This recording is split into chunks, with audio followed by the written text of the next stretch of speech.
नमस्कार। बिहार में भेल नीतीश कुमार मंत्रिमंडलक विस्तार। एहि में शामिल भेला बहुत रास मंत्री। 8टा मंत्री के शामिल कयल गेल, जाहि में राष्ट्रीय महासचिव संजय झा सेहो शामिल भेला।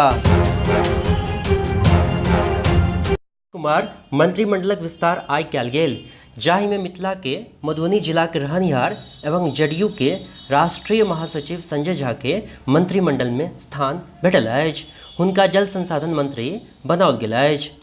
अपने लोकनि के जनतब दी के जेडीयू के 8टा नव मंत्री के राजभवन में राज्यपाल लालजी टंडन पद एवं गोपनीयता के शपथ दियौलनि। जे मंत्री छथि जेडीयू के संजय झा, राम सेवक सिंह, श्याम रजक, बीमा भारती, डॉक्टर अशोक कुमार चौधरी, नरेंद्र नारायण, लक्ष्मेश्वर राय एवं नीरज कुमार।